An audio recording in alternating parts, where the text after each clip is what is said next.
안녕하세요. 여러분과 한 학기 동안 함께할 철학의 향기와 역사 이야기 담당 교수 김민호입니다. 반갑습니다. 이렇게 얼굴 보고 지금 강의실에서 만나야 될 상황인데도 불구하고 이렇게 온라인에서 만나야 되니 상당히 안타깝지요. 여러분들도 안타깝죠? 아유, 참 기대를 잔뜩 하고 이렇게 대학에 입학을 하고 했을 텐데 이런 특별한 사정이 생겨서 이런 온라인 수업을 하게 되었어요. 여러분들과 함께 한 학기 동안 재밌게 우리 철학의 향교 역사 이야기 잘 해봅시다. 알겠죠? 네. 제가 누구냐고요? 저기 지금 화면에 그리커치로 나온 사람입니다. 인물이 저렇게 생겼고요. 10년 전의 얼굴이라서 거기다가 한 10년 정도 이렇게 더 해보면 어떻게 생기는 줄 이렇게 상상하실 거예요.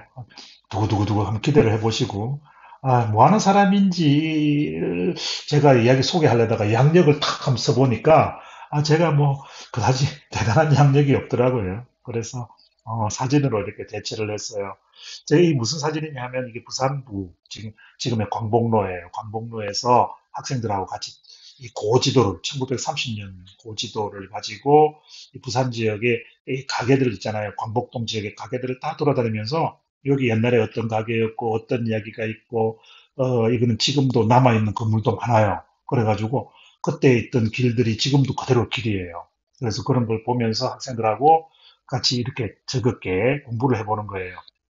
그러다 보니까 이 그 돌아다니면은 배가 고파요. 그래가지고 같이 이렇게 소주 한잔 하면서 또는 족발도 같이 먹으면서 이렇게 공부했던 그런 기억이 납니다. 여러분들하고도 참 이런 답사를 하면서 이런 답사를 통해서 여러분과 함께 교감도 해보고 같이 공부도 해보고 이러면 참 재밌을 텐데 그러면 광복동이 전혀 다르게 보여요. 마찬가지로 이렇게 다녀보면은 금정산성이나 이렇게 동래산성이나 이렇게 다녀보면 또 영도 이렇게 저 송정 해운대 다녀보면 그곳마다 다 이야기들이 있어요. 그 이야기들을 함께 이렇게 재밌게 하고 다니면 늘 그냥 건성건성 봐왔던 것들이 너무너무 재밌어요. 그 이야기의 맛에 팍 빠지면은 참 헤어나기 힘든데요. 그한 학기 동안 저와 함께 이야기의 늪 속에서 한번 허우적거려 보는 걸로 이렇게 해봅시다. 에, 제 얼굴이 나온 사진이 이게 나오네요. 제가 찍은 사진 중에서 가장 잘 나온 사진만 두 장이 나왔는데 여기 저 학생들 쳐다보면서 무슨 이야기를 하고 있는 사람이 접니다. 본래 눈이 큰데 이렇게 멀리서 이렇게 찍어서 이렇게 눈이 작게 보입니다. 근데 저기 안골프라는 데인데요. 우리 학과 학생들하고 답사하던 모습입니다. 저기 산성에 이게 저기 보면은 여기 다 일본식 보십시오. 여기 보면 이렇게 마름모꼴로 이렇게 성을 쌓죠. 이게 일본 사람들은 이렇게 마름모 이렇게 쌓아요 성을. 그런데 우리나라 성은 이렇게 판축을 해가지고 이렇게 샀죠. 그래서 일본 사람 사는 방식하고 우리나라 사람 사는 방식이 이게 지금 교묘하게 지금 여기 보세요. 이렇게 이런 거는 우리나라식으로 되어 있죠. 그래서 이런 거는 보면 일본식으로 됐고 그래서 이게 조선 사람을 동원해서 만든 외성이에요. 이 앞에 이순신 장군이 거북선을 이끌고 그 이렇게 부산포로 진격할 때 여기를 지키던 장수가 일본군 가등청정이라는 사람이에요. 가등청정이라는 사람인데 이 양반이 이제 그 조선 군대를 갖다가 이렇게 공격을 하는데 이 사람의 목표는 이렇게 저기 저쪽에 앞에 있는 가덕도라는 데가 있어요. 우리 가덕도 아시죠? 가덕도 비행장 만들려면 가덕도와 이 사이로 조선 수군이 지나가니까 막 어쨌든 이런 답사를 다니면서 지금도 막 그 답사 하나 이야기하면서 제가 막 이런 이야기 하잖아요. 그냥 지나치던 이 돌 하나도 이렇게 이야기가 들어가니까 되게 재밌어져요. 그래서 이게 의미를 알고 나면 뭐든지 재밌어지는 겁니다. 그래서 왜냐하면요, 이 돌 하나하나가 다 이 의미를 가지거든요. 그래서 이런 이야기 속에 빠져보는 즐거움 여러분들도 많이 느꼈으면 참 좋겠습니다. 네, 다음 사진은요. 다음은 참 제가 늘 이 한 학기 수업을 하면서 여러분들과 어떤 공부를 해야 될 것인가 이런 생각을 했어요. 그래서 여러분들에게 꼭 정말 어떤 스타일의 공부가 지금 꼭 해야 되느냐. 음, 뭐 많이 외우고 많이 익히고 또 많이 연습하고 뭐 이런 그것도 공부로서는 상당히 중요하지만 제가 한 학기 동안 가장 여러분들에게 하고 싶은 이야기가 뭐냐면은 진짜 맥이라는 것을 찾아내는 거예요. 이거는 역사 또는 철학. 저는 이 역사와 철학은 한 몸이라고 생각해요. 그래서 철학의 향기와 역사 이야기는 어떻게 보면은 한 몸이에요. 그래서 이 역사적인 방법이 어떻게 보면 철학적인 방법이거든요. 그래서 이 역사라는 것은 어떻게 보면은 참 좀 굵게 나는 사람들 또는 가진 사람들, 그죠? 이런 사람들이 만들어낸 자기 정당화의 작품들이에요. 조선왕조 실록도 그렇고요. 그래서 이런 승자의 기록들이 무조건 가르치면은 그죠? 뭐, 가지고 힘세고 자기가 정당화했던 그 모든 것을 고스란히 이렇게 후손들에게 알려줘서 그 자기가 했던 일들을 계속해서 정당화하려는 이런 것들이 되게 많아요, 역사라는. 그래서 역사의 기록을 쓰는 사람들은 늘 자기 중심으로 쓸 수밖에 없어요. 왜냐하면 자기 인생이 정당했다. 그래서 자서전도 보면은 어떻게 보면은 자기 인생의 변명들도 많이 써요. 진솔한 기록이라고 하지만은 내가 이렇게 살았는데 내가 살았던 이야기들은 이러이러했다라고 정당화를 하지만 그런 것들 모든 것을 어떻게 보면은 자기 입장에서 바라보고 자기의 삶을 변호하는 이런 수단으로서 많이 기능을 하는 걸 자주 발견해요. 정말 자기를 부정하고 정말 객관적으로 쓴 글도 없지 않아 있습니다. 독립운동가들의 회고록이라든가 백범 선생의 백범일지, 김구 선생의 백범일지 이런 것들은 정말 진솔한 기록들이죠. 진솔한 기록도 있는 반면에 이처럼 왜곡된 기록들도 많아요. 그렇기 때문에 우리는 이 한 학기 공부를 통해서 도대체 뭘 공부를 할 건가를 여러분들에게 제가 이야기하고 싶은 바로 이 대목인 거예요. 여기 이미연이라는 이 배우가 지금 열심히 나는 조선의 공모다라고 이렇게 유명한 이야기죠. 나는 조선의 공모다라는 이런 그런 연기를 하면서 투혼을 했는데요. 연기 투혼을 했는데 이때 이 연기를 했던 사람이 누구냐면은 명성황후예요. 명성황후 역할을 했는데 이 명성황후에 대해서 상당히 이렇게 어, 일본인들한테 시해를 당했고 뭐 이렇게 알고 있잖아요. 일본인들 시해를 당하고 불쌍한 조선의 국모고 일본인들 낭인들의 짓으로 인해서 참 수치스러운 우리의 역사다 이렇게 늘 가르쳤는데 사실은 이 명성황후를 이렇게 죽이는데 이 명성황후 시해 사건을 일으키는데 가장 주범이 누구냐 하면은 여러분 잘 아는 씨 없는 수박을 만들었던 우장춘 박사의 아버지 우범선이라는 사람이에요. 그래서 이런 사람들이 자기가 본래는 훈련대라는 이런 군대를 만들었는데 신식 군대를 만들어 가지고 동학 농민 전쟁도 이렇게 진압도 하고 했는데 이 명성황후가 이 군인들을 내쫓으려고 했거든요. 개합화 군대다 해가지고 그러니까 여기에 분노해가지고 명성황후를 이렇게 습격해가지고 죽인 사건이 바로 을미사변이라는 건데 우리는 그냥 일본 사람들이 죽였다. 물론 그 일본 사람들이 비호화했기 때문에 일본 사람의 책임이 더 많죠. 그런데 우리는 우리가 했던 우리 조선 사람들이 했던 짓에 대해서는 전혀 알지를 못하고 있어요. 그러다 보니까 우리는 명성황후 시해 사건 하면은 무조건 일본인들이 우리나라 연약한 우리나라 민족만 이렇게 압박하고 괴롭혔던 그것을 대변하는 이야기로 명성황후 시해 사건을 주로 이야기하고 있는데 그 안에는 누가 있었어요? 그죠? 명성황후 시해 사건에는 조선인들의 역할들도 있었던 겁니다. 이 사람들은 도대체 무엇이었을까를 고민해내야 되는 거예요. 바로 이런 것처럼 이 명성황후 사건의 이 사진을 이렇게 제가 올린 것은 우리가 한 학기 동안 공부해야 될 게 뭔가에 대해서 이야기를 하고 싶어서 그런 거예요. 그건 뭐냐면은 바로 역사가는 그 왜곡의 코팅을 벗기는 거다. 우리가 보고 있는 이게 다가 진실이 아니거든. 그죠? 그래서 이 가짜들이 만들어졌던 수많은 이유들은 있어요. 왜냐하면은 그 수많은 가짜들은 모든 역사적인 이 사건들에 보면은 거기에는 이렇게 이해관계라는 게 있고요. 그 이해관계는 끊임없는 자기 정당화의 싸움들이에요. 그러다 보니까 어, 자기 정당화한 사람이 끝내 승리할 경우에는 모든 것을 독식하게 돼요.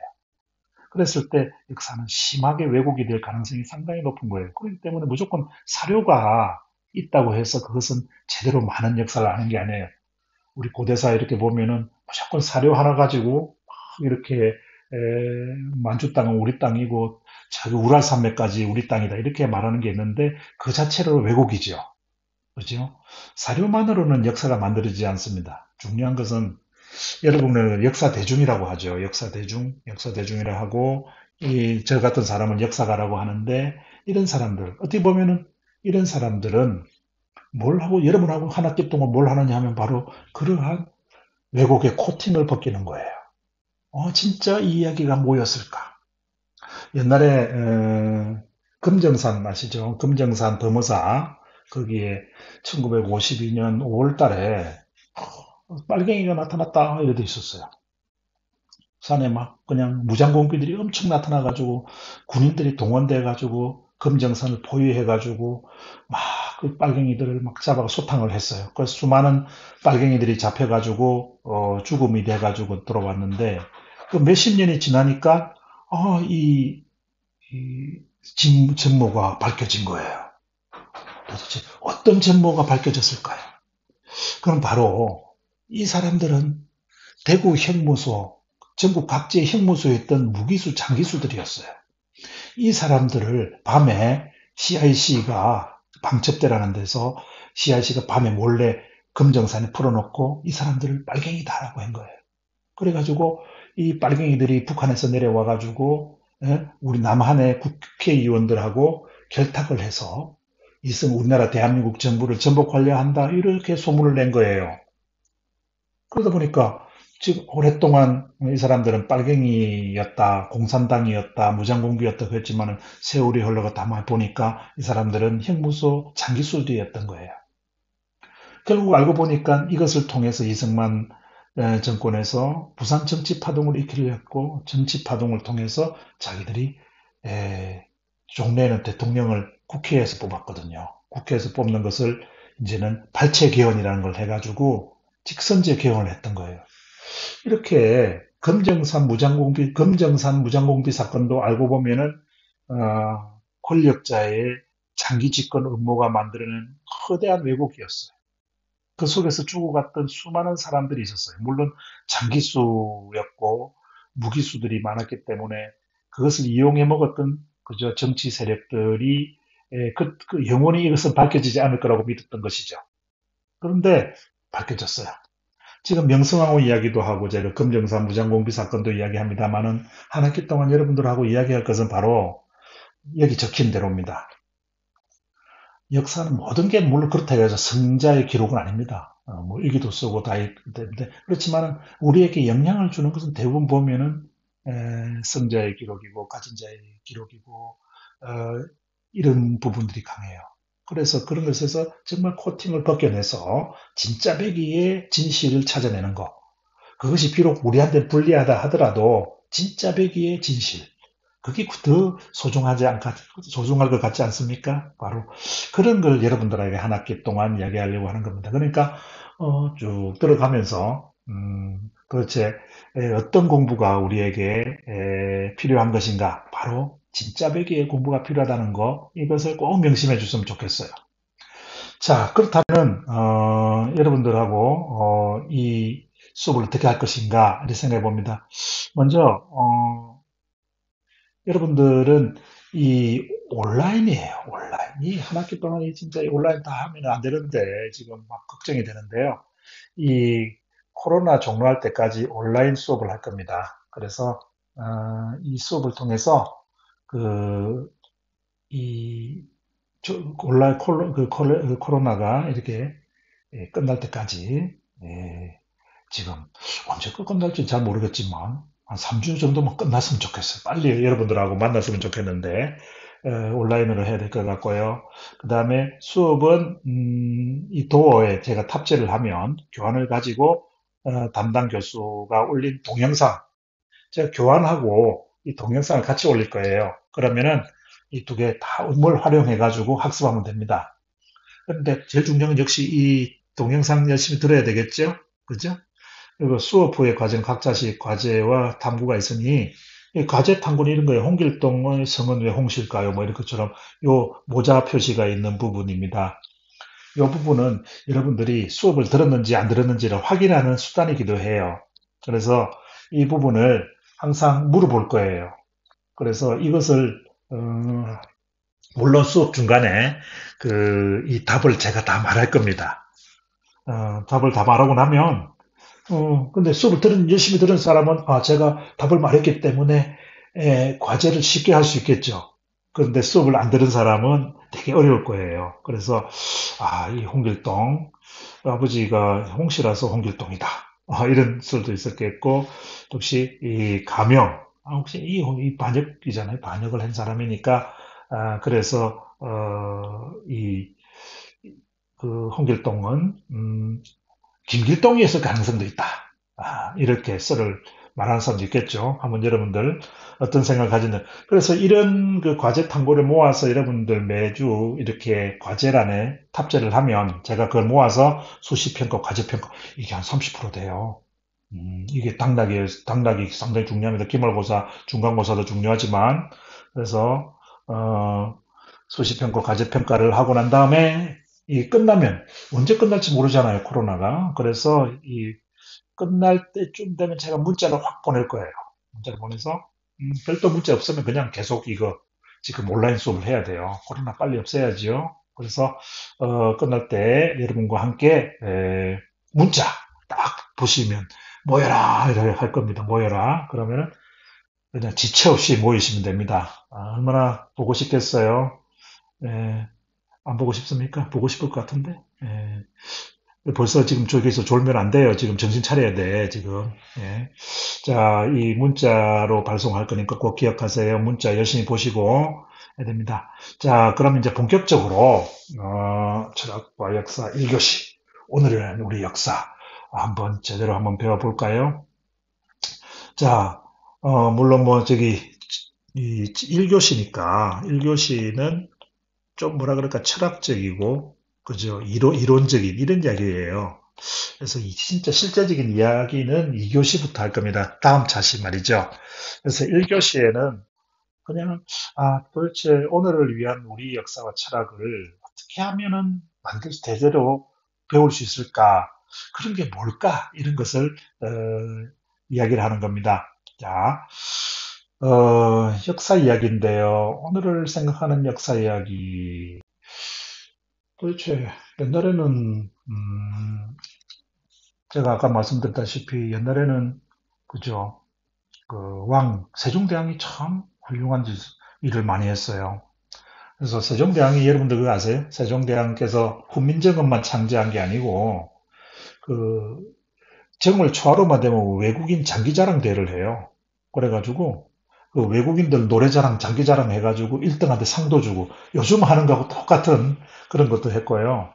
또 무엇보다도 그 세종대왕은 세계 최초로 전 국민 국민 투표를 실시한 왕이에요. 그래가지고 17년 동안 17만 명의 그 농민들에게 의견을 물어서 세금 제도를 만드신 분입니다.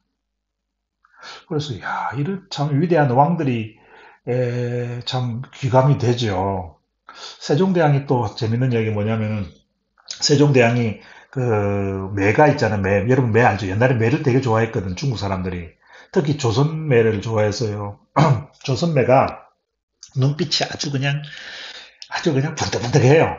그래서 이 조선 매를 되게 좋아했는데 그래 중국 황제가 아니 그 조선에 매를 보내라. 10마리를 보내라 이랬어요.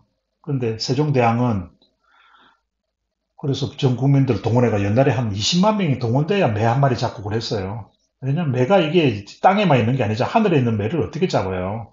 그래서 수많은 백성들이 동원돼 가지고 매를 잡는데 매 한 마리 잡기가 그렇게 힘들어요. 그래서 그 응방이라는 걸 만들어 놓는데 그 매를 잡아 가지고 중국에 보내는 일이 나라에서 가장 큰 일 중에 하나였어요. 너무 힘들어.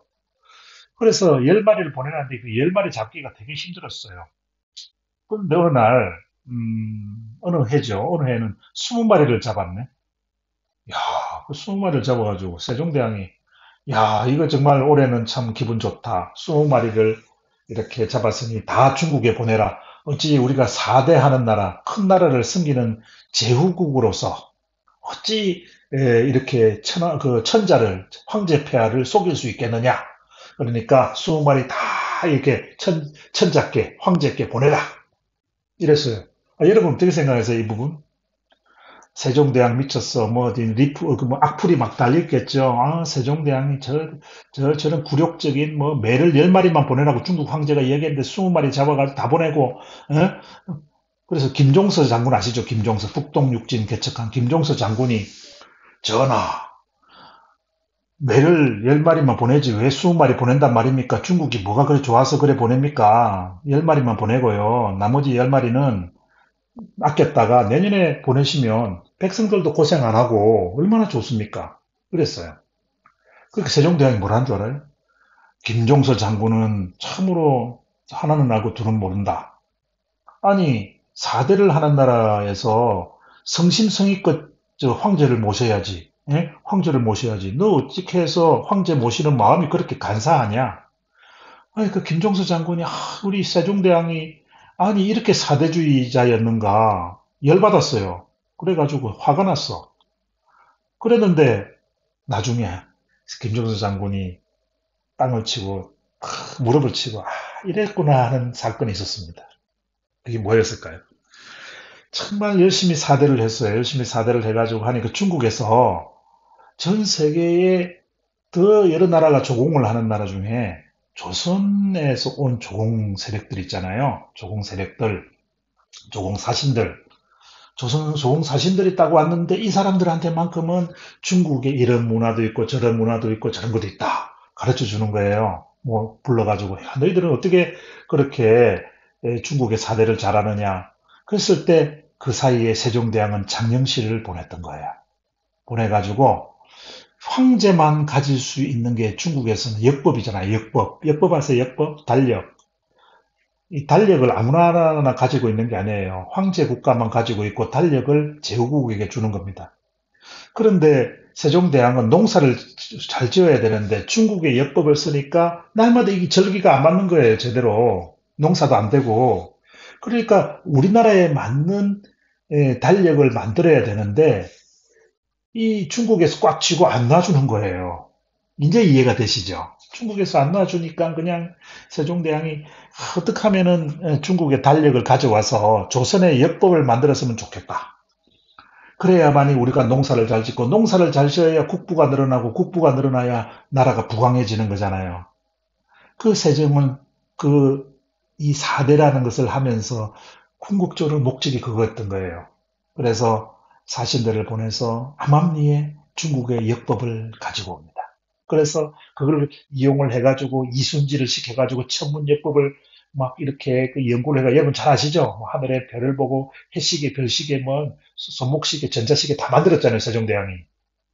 그래 만들면서 우리나라에 마침내 우리나라의 고유한 역법인 칠정산 내외편을 만든 거예요. 자, 옛날에 왕의 역사라는 게 이런 세종대왕 같은 역사만 있으면 참 교훈이 되고 참 좋아요. 우리가 잠시 이렇게 굴욕적인 것처럼 보여도 궁극적으로 우리가 사는 방식이 뭔가를 이 세종대왕은 보여주는 거예요. 이런 것처럼 우리가 눈으로 보면은 이거는 참 말도 안 되는 이야기지만 이게 궁극적으로 정치하는 사람은 자기 나라를 위해서 도대체 무엇을 했던가가 세종대왕의 모습에서 잘 나오는 거예요. 근데 세종 같은 사람은 별로 없잖아요. 대부분 보면은 자기 정권 유지하기도 급급해가지고 날마다 딴소리만 하고 앉아있는 그런 왕들이 참 많았어요. 그래서 우리는 그 옛날의 역사, 세종대왕 같은 그런 역사만이 있는 게 아니고 참 꺼벙한 사람의 역사가 있는 거예요. 우리나라가 명종 때인가 그때 여진족들이 쳐들어왔는데 신하들이 뭐라는 줄 알아요? 그래서 신하 중에 이제 장군들이 쟤들은 잘 몰아가지고 올가미 이렇게 하객진을 해가지고 한 곳으로 몰아가지고 이 후미를 이렇게 차단하면은 도관에 던지가 되니까 저 여진족들은 일거에 소탕할 수 있는 작전입니다. 이러니까 이 명종 때 이 사대부 신하들은 뭐라고 하는 줄 아세요? 뭐라고 하냐면은 어찌 사대부들이 그렇게 위계를 쓸 수가 있느냐 이래버리는 거예요. 그죠? 그러니까 뭡니까? 항상 군자는 정도로 정정당당히 칼 쏘면서 이겨야지 어떻게 그렇게 계략을 써가지고 꼬임을 그 속임수를 이용해가지고 여진족을 이길 수 있느냐? 그래가지고 항상 정정당당한 전투만 한 거예요. 그러니까 결국 어떻게 됐어요? 우리 군대가 전멸했어요. 그러니까 역사라는 건 참 그래요. 명분만 가지고도 되는 것도 아니고요. 그죠? 현실을 보는 정확한 그죠? 현실 인식이 정확해야 돼요. 이런 것들을 우리가 그래서 왕의 역사 그러다 보니까 이 왕의 역사라는 것들이 이 왕은 완벽하지가 않았고 결국 우리나라가 500년도 못 가가지고 519년 그죠? 조선 왕조가 519년 만에 멸망을 하고 이렇게 되니까 역시 우리는 왕이 만드는 역사는 별로다. 그래서 이 민족, 국가가 그러니까 국민이 만드는 역사로 가자 해서 우리가 대한민국이라는 것은 나라를 만들었잖아요. 그래서 한참 우리는 이제 그다음부터는 민족주의의 이야기들이 나오게 되는 겁니다. 이제 앞으로 쭉 이제 민족주의 이야기 할 것 같고요. 그래서 왕의 역사, 국민의 역사, 이런 옛날의 역사는 한때는 민족 역사가 제일 중요한 거였어요. 지금도 그 민족사를 상당히 중시하는 이런 학파들이 많아요. 그다음에 이런 국민의 역사로 가면 뭐가 되느냐면요. 우리 민족사는 되게 무조건 위대한 거예요. 그러니까 광개토 대왕이 막 만주 땅 넓히고 있잖아요. 고조선 영토가 우랄산맥까지 가고 뭐 백두산은 우리 그 백두산이 본래는 저기 한계북도에 있는 게 아니라 저기 알고 보니까 저 우랄산맥에 있는 산이다 그러고 뭐 별소리 다 하는 거예요. 그래서 우리나라 영토가 뭐 저기 송화강을 넘어가지고 저 우수리강을 넘어가지고 저기 지금 뭐 모스크바 근처까지 갔다 그러고요. 뭐 이런 민족주의 역사가 만들어지는 거예요. 그래가지고 낙랑군이 뭐 중국 본토에 있었다 그러고요. 뭐 이런 이야기를 하는 거예요. 그러니까 자기 민족의 과대평가. 그러니까 우리 민족은 하나다라는 것을 강조하기 위해서 막 과대평가하는 그런 역사가 만들어지는 거예요. 그러니까 이게 이런 데서 만들어지는 이 철학들도 마찬가지예요. 어떤 거냐 하면은 민족주의라는 철학은 뭐냐면은 우리 민족만이 모든 것의 선민이다라는 거예요.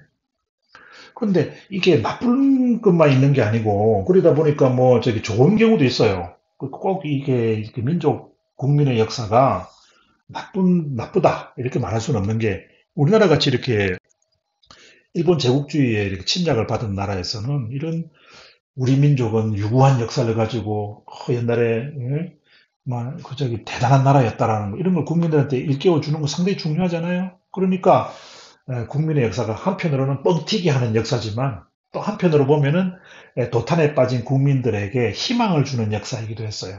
그래서 왕의 역사는 막 왕의 영광을 위해서 쓰고 또 국민의 역사는 또 너무 이렇게 그 뻥튀기 하고 이러다 보니까 이게 잘못 엮여지면은 제국주의 역사가 되는 거예요. 제국주의 역사가 돼가지고 남의 침략하는 걸 정당화하는 거예요. 그래서 저는 옛날에 그런 생각을 했어요. 수나라가 고구려가 수나라하고 싸웠잖아요. 수나라하고 고구려하고 둘이 싸웠는데 누가 먼저 선제 공격한 줄 아세요?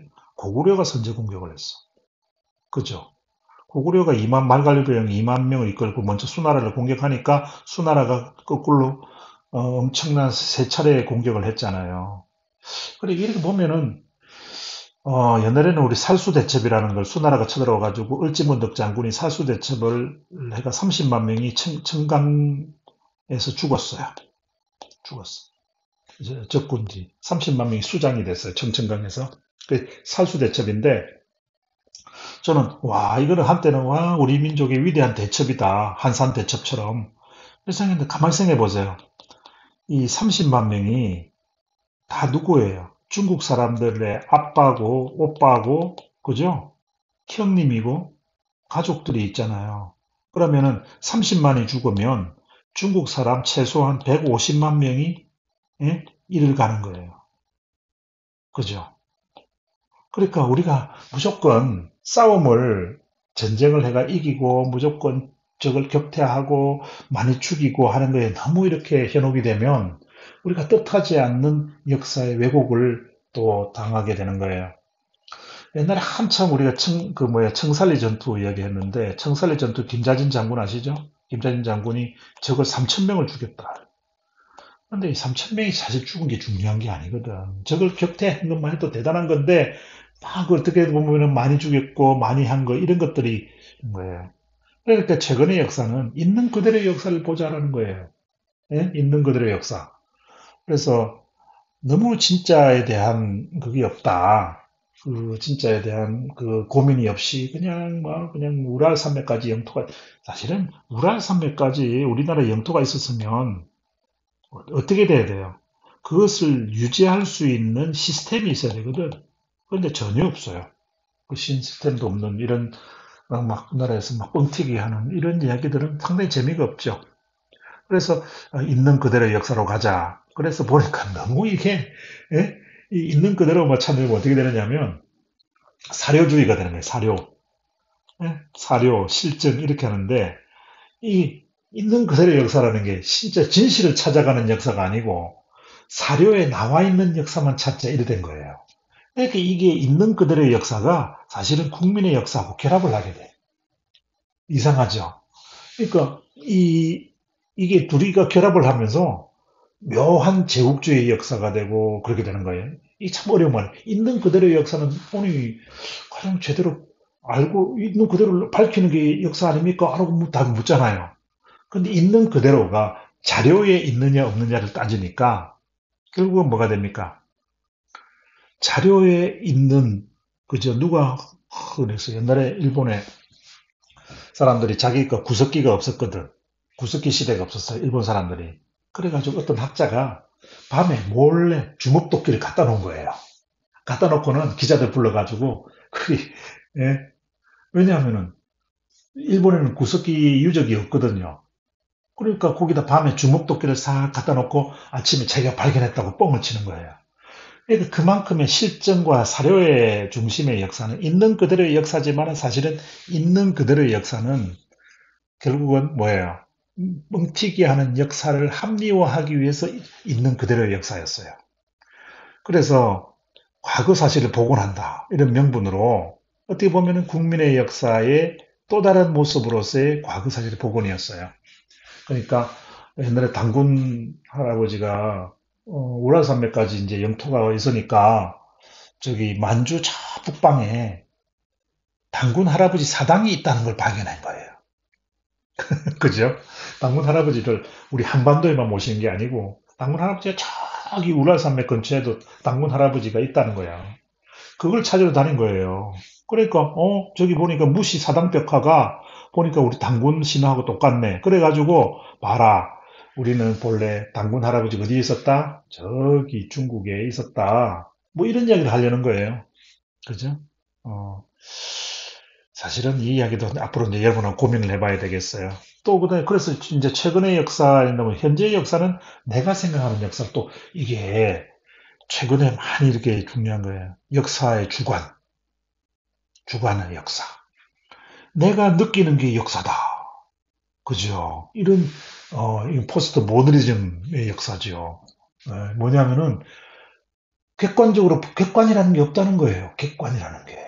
지금 바로 객관의 역사를 다 찾아보니까 다 민족주의하고 결합해가지고 이상한 막 우랄산맥까지 영토가 우리나라 한국의 영토가 우랄산맥까지 갔다 러시아다 본래 우리 식민지다 뭐 중국이 우리 본래는 중국이 우리 땅이다 뭐 이러고 앉아 있는 이런 거 봐라 이런 엉터리 역사가 어디 있느냐 사실은 결국은 나의 지성이 허하는 범위 내에서 깨닫는 것이 역사다라는 게 최근에 이 포스트 모더니즘 역사예요. 그죠? 탈민족주의 역사 이런 것들이 뭐냐면은 민족 그 웃기는 소리다. 그리고 구조주의라는 이런 거지 구조. 이제 1 더하기 1은 2다.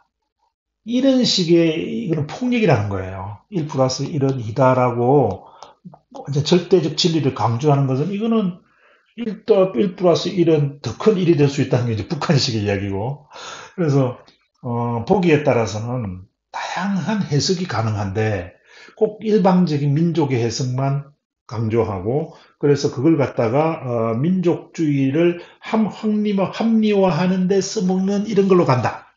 그러니까 이제부터는 좀 더 각자가 주관적으로 그죠? 내가 느끼는 역사, 아, 내가 상상하는 역사, 그죠? 이런 것들이 중요하다는 것이 오늘날의 중요한 역사 흐름이에요. 그래서 포스트 모더니즘이라는 게 그런 거고요. 그래서 이걸 갖다가 내 자신의 해석을 더 중시하고 그러다 보니까 진짜 백의 역사는 없다. 원래는 해석되는 역사만 있을 뿐이다.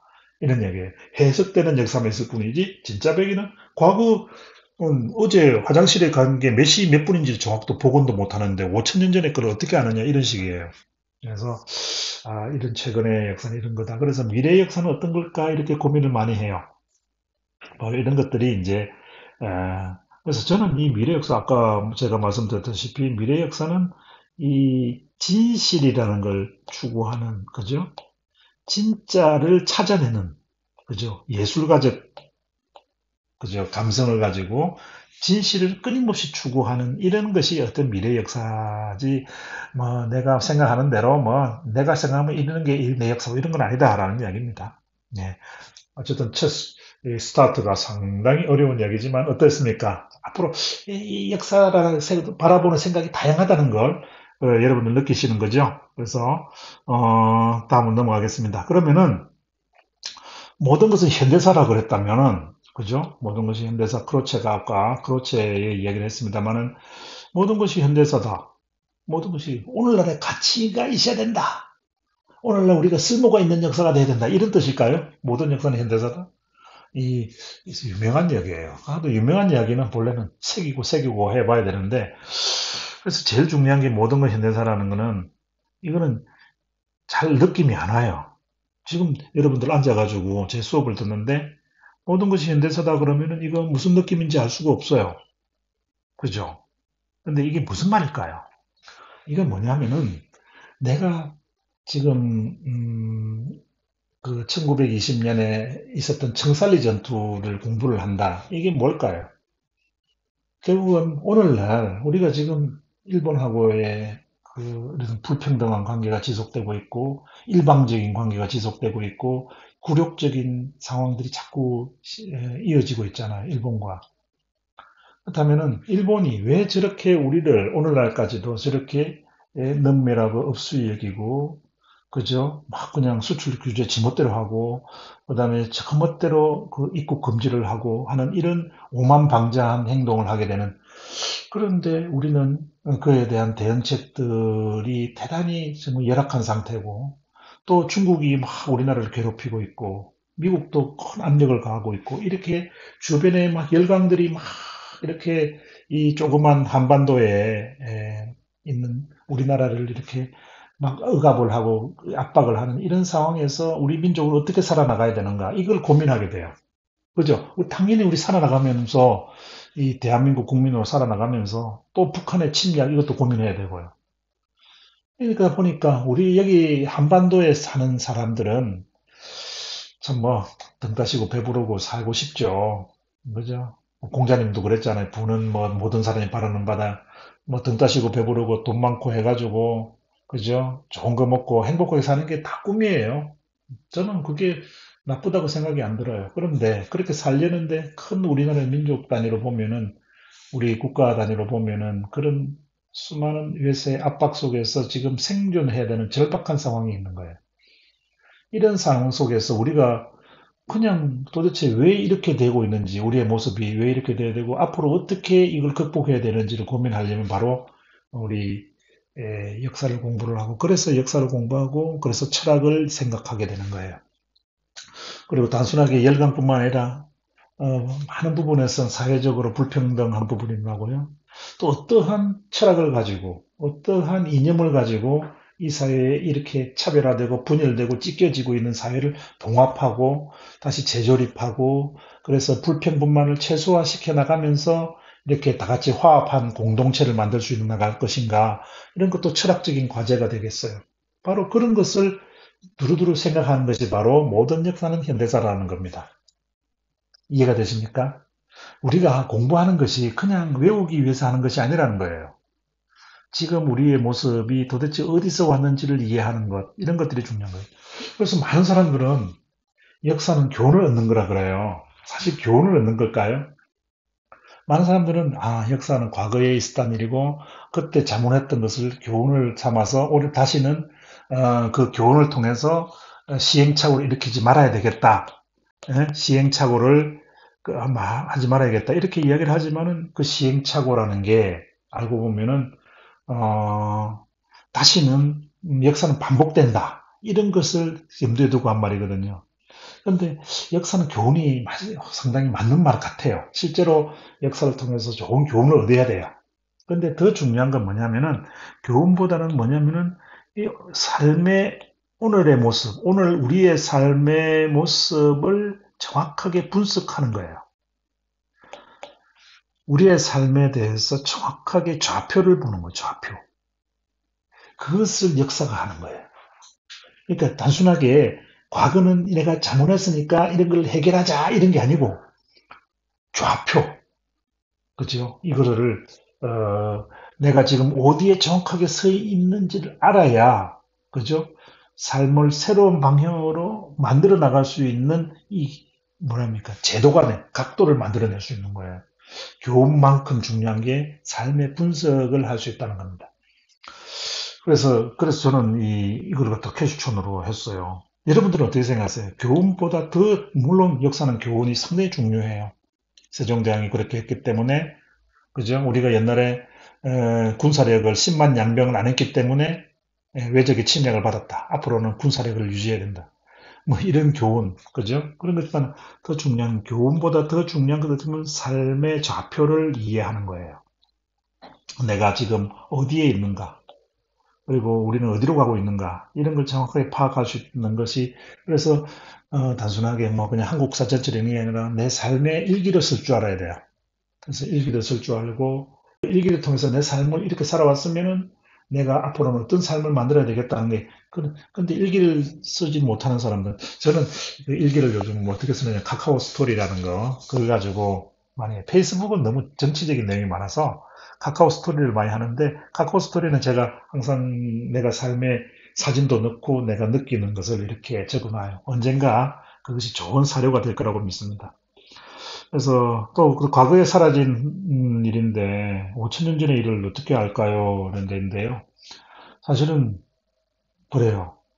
5천 년 전의 일을 어떻게 알아요? 그죠? 힘들어요. 실제로 이 백제 시대 무덤 있잖아요. 백제 고분에 가보면 1500년 지났는데 거기 들어가면 뭐가 남아있는 줄 아세요? 많은 사람들은 뭐 거기에 그 뼈도 남아있어요. 뼈라든가 뭐 인골 뭐 이런 게 뼈도 남아있고 나무 이런 게 남아있고 이럴 줄 알죠? 물론 나무는 좀 남아있는 것 같아요. 근데 뼈 같은 거 없어요. 근데 유일하게 남아있는 게 뭔지 아십니까? 뼈 같은 거 말고 사람이 가지고 있는 중에서 남아있는 게 금리빨이에요. 금리빨. 네, 금리가 남아있어요. 네. 참, 그래서 보면은, 사람은 죽으면 뭐가 남느냐 보면은, 역사하는 사람들은 금리빨은 남더라고요. 그래서, 이 뼈도 없어요. 예, 뼈도 없고, 이렇게 자연의 일부로 다 돌아가 버리는 거예요. 그래서, 5천 년 전에, 그러니까, 5천 년 가득한 그 뼈가 진토가 되는 그런 긴 역사 속에서 우리는 뭐 아는 게 없어요. 그러나, 이 역사를 통해서 끊임없이 과거를 추구하는 이유는 바로 그 제가 말씀드렸다시피 5천 년 전의 이야기와 100년 전의 이야기가 다르지 않더라는 겁니다. 결국 그 속에서 어떤 시스템을 만들어 나느냐가 3,000년이 지나고 5,000년이 지나도 변하지 않는 게 있어요. 그 장기 지속의 흐름이라는 게 있어요. 그래서 3,000년 전에 그 지배자가 했던 행동을 오늘날에도 똑같이 그 지배자가 하는 경우가 상당히 많습니다. 2000년 전에 로마, 로마란다, 페르시아의 옛 그 함무라비 시대, 수메르 시대에 크기에도 요즘 젊은 것들이 참 버릇없다는 말이 적혀 있어요. 그러니까, 옛날이나 지금이나 5천년 전이 흘러도 똑같아요. 이 논어를 보면, 공자님의 어록이 논어를 보면은 논어에 수많은 이야기들 있잖아요. 그 이야기들, 오늘날의 이야기를 이렇게 반주를 해도 전혀 틀림이 없어요. 사람 사는 거는 5천 년 전이나 100년 전이나 지금이나 목적은 똑같습니다. 다만 그게 기술이 달라지고 생각이 달라지고 그런 것입니다. 그래서 삶의 패턴이 달라지지만 삶의 근본 원리는 같아요. 그래서 장기 지속적인 흐름, 그 다음에 부분적인 변화의 흐름, 순간적인 아주 그냥 삼라만상의 어떤 순간적으로는 모든 것이 변해가고 있지만 큰 깊은 곳에서는 변하지 않는 것도 있는 거예요. 그런 변화는 그것을 분석했을 때, 오늘을 정확하게 이해할 수 있는 이런 것들이 가능해지는 겁니다. 자, 그런 면에서 과거 사실에 생명을 불어넣는 것이 바로 현재라는 거. 그래서 여러분들은, 과거에 대해서 그냥 많이 안다, 사료를 많이 안다, 이런 게 아니라, 진짜가 무엇일까를 다시 한번 해보는 겁니다. 그러다 보니까 사람마다 생각이 다를 수가 있어요. 그 뭐냐면은 5.16이란 거 아시죠? 여러분들 5.16이 곧 동학농민전쟁이 있는데 어떤 사람은 5.16을 혁명이라 부르기도 하고 어떤 사람은 5.16을 쿠데타라고 부르는 사람이 있어요. 이거 왜 이럴까요? 똑같은 하나의 사실이라도 보는 사람에 따라서 어떤 거는 5.16 혁명으로 보면은 이거는 어떻게 보면은 교훈적인 가치를 상당히 강조하는 거예요. 그죠? 그래서 이렇게 혼란스러운 사회를 극복하고 새로운 변화를 하려면 이렇게 군인들이 나서야 했다. 이런 것들은 정통적인 어떤 사람들, 그 역사하는 사람들은 이런 이야기를 많이 해요. 그러나 이것 때문에 제2공화국의 민주주의가 얼마나 파괴됐습니까? 우리가 오랜만에 대한민국이 민주주의로 가는 절호의 기회였는데 이 박정희 정권이 들어서서 군사 정권이 쿠데타를 일으켜서 이렇게 민주주의를 수십 년간은 뒤돌렸다. 이렇게 보는 사람이 있어요. 이거는 역사는 반성해야 된다. 그래서 역사를 교훈으로 보는 사람, 반성으로 보는 사람, 또 다르게 보는 사람, 있는 그대로 즐기는 사람도 있어요. 뭐 게임하는 역사 게임이죠. 임진록 기억나십니까? 임진록, 그죠? 그런 거 게임으로 보는 사람들도 있고요. 수많은 역사를 보는 관점이 있습니다만은 다양한 관점이 그 보는 각도와 시야에 따라서 천양지차가 바로 이런 그 역사 이야기입니다. 그런데 중요한 것은 우리가 혁명이냐 쿠데타라냐를 가지고 싸우면은 사실은 이념 논쟁이 돼요.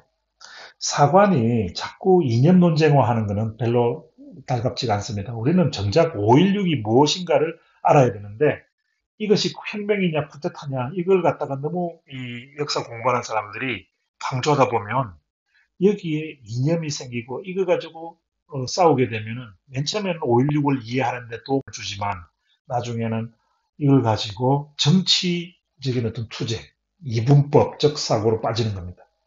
그래서 어떻게 보면은 중요한 것은 5.16인데 혁명이냐 쿠데타냐 때문에 사람이 갈리게 되고 국론이 분열되게 되고 이런 겁니다. 그래서 다양하게 보는 역사는 5.16을 제대로 이해하기 위해서 다양해야 되지 혁명이냐 쿠데타가 목적이 아닌 겁니다. 이거를 제대로 이해를 못하면은 역사는 늘 수단화돼요. 5.16이 목적이지 혁명이냐 쿠데타냐가 목적이 아닙니다. 그런데 혁명이냐 쿠데타냐 이걸 합리화하기 위해서 5.16의 사료를 바꾸고 이렇게 뒤집고 하는 이런 게 있어요. 그래서 이 주객이 전도될 때 역사는 수단화된다고 이야기를 합니다. 이 수단화는 제일 무서운 상황들이에요. 역사가 수단화되면요, 정치 권력은 이용해 먹게 돼요. 지난번에 그 박근혜 대통령이 이 역사를 국정화하려고 그러는 것처럼 이게 뭐냐면 결국은 역사를 수단화하는 거거든. 왜? 자기 이념에 맞춰서 역사를 만들어야 된다고 생각하는 거예요. 그래서 역사는 국가가 편찬해서는 안 되는 것이고 민간이 편찬해야 되는 거예요. 왜냐하면 자기 권력을 가진 사람이 역사까지 장악하고 있으면은 그건 정당화밖에 될 수가 없지 않습니까? 그래서 앞으로 동학농민전쟁, 갑오농민전쟁도 마찬가지예요. 북한에서는 갑오농민전쟁, 즉 농민전쟁을 강조하고 남한에서는 동학을 강조하는 동학농민전쟁이라고 그래요. 그러다 보니까 정작 농민전쟁이라는 게 상당히 중요한데 이 봉건적인 모순의 해방을 위해서 노력했던 근데 동학이냐 갑오냐 이것 때문에 그냥 남북한의 학자들이 서로 싸우고 이렇게 그래서 역사는 목적은 농민전쟁을 제대로 이해하는 거고 그것을 이해하기 위해서 동학농민전쟁이냐 갑오농민전쟁이냐를 하는 것이지 동학농민전쟁을 합리화하기 위해서 또는 갑오농민전쟁을 합리화하기 위해서 공부하는 게 아니라는 거예요. 요즘은 여러분들 어때요? 너무 이렇게 이념의 실제 사실에 대해서는 보면은 신문도 헤드라인만 읽고 그죠? 내용을 안 읽어. 그리고 헤드라인만 보고 좋아요 누르고 그죠? 슬퍼요 누르고 그러잖아요. 제대로 한번 읽어보고 그 제대로 읽은 속에서 그 행간의 뜻이 뭔가를 알아야 되는데 제대로 읽는 사람이 없더라는 거예요. 그래서 우리가 역사 공부하려면 반드시 어떻게 해야 된다? 제대로 읽어야 된다. 이런 게 중요한 겁니다. 자, 아이고, 이야기 시간이 많이 흘러갑니다. 자, 다음. 그래서 역사는 기본적으로 인간의 욕망이 묻어지고 자신을 정당화하기 위한 수단으로 자꾸 전락을 하게 돼요. 그래서 이거를 사료만 사실만으로는 진실이 뭔지 속단할 수 없다는 겁니다. 그래서 자꾸 하나로 우리가 우라산미까지 갔다고 하는 이런 것들, 아까도 맨 처음에 말했습니다만 이런 것들은 정말 지양을 해야 되고 사료나 역사 자료는 기본적으로 가짜라고 생각하는 게 맞아요. 물론 백범 김구 선생처럼 백범일지가 뭐 가짜겠습니까? 그렇지만 그 속에서도 김구 선생의 그 자기의 어떤 신념을 합리화하게 하는 글들이 상당히 이렇게 들어있어요. 그거는 역사학자들이 분석을 해서 하는 겁니다. 그래서 역사학자가 필요하고 역사학자란 말은 다른 말로 뭐냐 하면은 역사 대중 여러분들 마찬가지예요. 저한테서 배우는 모든 학생들은 진짜 백이를 사랑하는 사람이 역사학자입니다.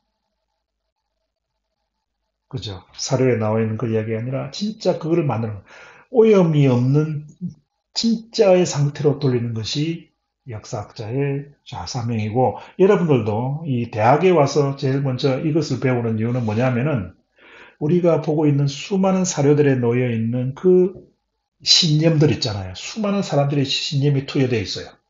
우리의 모든 언어들, 신문에 있는 신문의 자료라든가 책이라든가 모든 것들에 그걸 갖다가 고등학교 때까지는 곧이곧대로 그죠 외워야 됐잖아요. 1 더하기 1은 2고 2 더하기 3은 3이고 뭐 어쩌고 저쩌고 이렇게 외웠는데 지금부터는 그것을 비판적으로 이해할 필요가 있다는 것을 배우는 것이고 그것이 바로 대학의 목적입니다.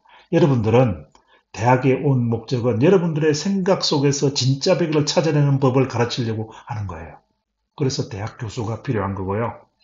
그래서 지금까지 배웠던 것들을 기반으로 해서 정말 이 사회에 필요한 지적 해안이 있는 진실을 탐구하는데 나름대로의 능력을 가진 그런 사람으로 자라나 주기를 저는 되게 바랍니다. 이 역사를 하다 보면요, 이 역사 중에서 우리가 고민해야 될 게 또 있는 게 뭐냐면은 역사는 진짜의 역사를 알고자 하는 사람은 풍부한 소양이 있어야 된다는 거예요. 그러니까 이게 무슨 말이냐면은 이 진짜 백이라는 거 이걸 찾는 사람들은 이 신념에 가득 찬 종교인이라든가 신념에 가득 찬 어떤 특정한 이념을 가진 사람은 이것을 제대로 이해할 수가 없어요. 뭐냐면은 언제나 과학하는 사람, 학문하는 사람은 객관적으로 열려있는 공간들 그리고 그것을 겸손하게 받아들일 수 있는 자세가 필요한데 그게 바로 미덕이라는 거예요. 사실은 민주주의 한다는 거 할 때 민주주의가 뭐냐면 민주주의라는 것은 절차가 어쩌고 저쩌고 많이 배우잖아요. 고등학교 때 민주주의 많이 배우잖아요. 그런데 진짜 초창기에 진정한 디모크라시라는 것은 단순하게 절차적 민주주의에 이어 더해가지고 인간의 미덕이 뒷받침되지 않으면 이것은 플라톤이 말하는 중우정치, 우민화의 이 민주주의만큼 우민화의 가능성이 높은 제도가 없는 거예요. 여론에 의존하다 보니까 이 여론이라는 게 언제나 휩쓸리거든. 신념이 휩쓸리고 선전에 휩쓸리고 홍보에 휩쓸리는데 이 여론에 의해서 휩쓸려 갈 수 있는 민주주의를 막아낼 수 있는 것들이 바로 미덕이라는 것. 그래서 반드시 진정한 자유민주주의자는 사람들에 대해서 관용하고 포용하는 이런 미덕을 가진 사람만이 어떻게 보면은 말로 하는 자유민주주의보다 더 중요한 거예요. 자유민주주의라는 것, 즉 우파라고 하는 이런 존재의 가장 큰 건 뭐냐면은 공화거든, 공화. 공화의 미덕을 가지고 있어야 돼. 두루두루 끌어안아야 돼. 이분법적이잖아. 그러니까 이런 것을 바로 역사도 마찬가지입니다. 역사는 사료만 잘 알아가지고 뭐 영어를 잘하고 뭐 언어를 잘해가지고 사료를 많이 본다 이러면은 도움은 되겠죠. 그러나 제일 중요한 게 뭐예요? 역사하는 사람들은 예? 진짜 배기를 하면서 밤새 이렇게 뭔가 좋아해야 돼요. 탐구를 할 줄 아는 이런 미덕이 있어야 돼요. 그래서 역사도 잘하고 그 언어도 잘하고 영어도 잘하고 한문도 잘해야 되고 하지만 여러분들도 다 이제 요즘은 영어도 잘하고 다 하잖아요. 또 그 역사하는 사람 특히 한문을 잘해야 되고 뭐 이런 거 있습니다만은 거기에 관해서 이 끈질김이 있어야 된다. 지능보다 더 중요한 게 역사는 어떻게 보면은 끈질김이더라고요. 그래서 이게 또 그것도 마찬가지예요.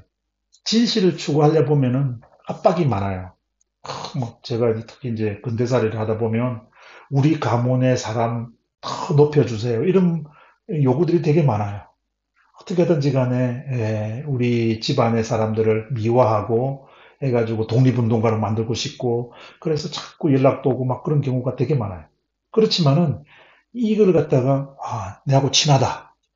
친한 사람이다 해서 좀 더 조금 한 글자 하나만 이렇게 해도 막 과장이 될 수가 있거든요. 그런데 지식인의 사회적 책무가 없이 역사 기술만 가지고 있는 사람은 되게 위험한 사람이에요. 가짜를 진짜로 만드는데 역사학자처럼 잘 만들 수 있는 사람이 없어. 왜냐하면요, 가짜에서 진짜를 제일 많이 발견한 사람이 역사학자잖아요.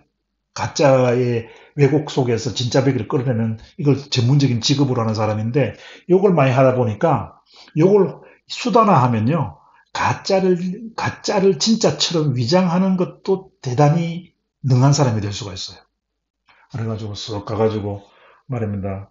말도 안 되는 당신네들 막 독립운동 열심히 했다고 막 이렇게 하면 막 이렇게 고무가 돼요. 그러면은 사람들을 역사를 가지고 그 건수를 잡고 해가지고 그죠?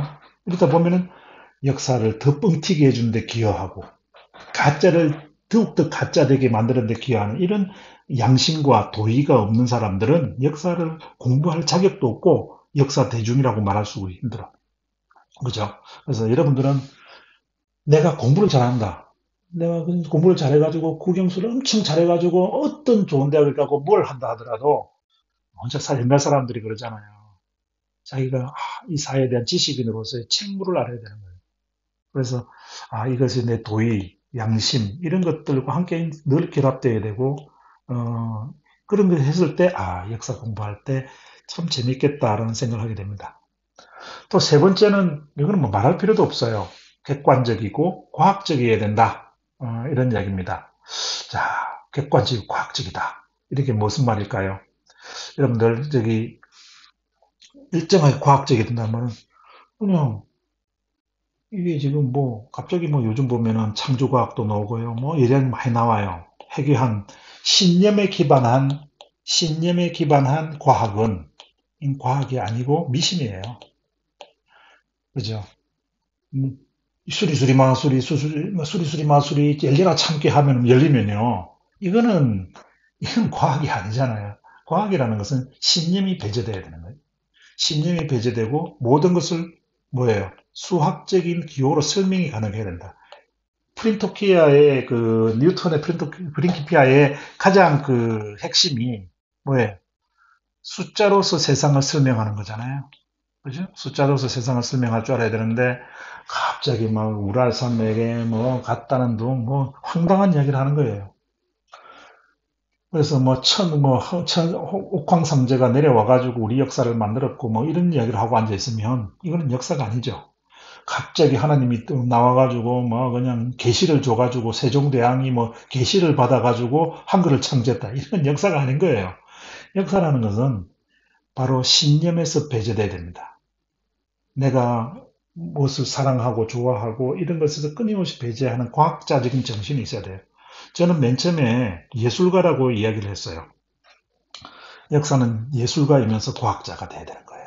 그래야만이 정말 행복한 이야기가 됩니다. 자, 그래서 정리하면 오늘을 위한 역사, 오늘을 위한 역사와 철학은 결국은 뭐예요? 현재 살아있는 내 모습을 좀 더 잘 알기 위한 노력인 거예요. 그것이 바로 역사입니다. 잠시 쉬었다가 여러분 수업을 이어가도록 하겠습니다.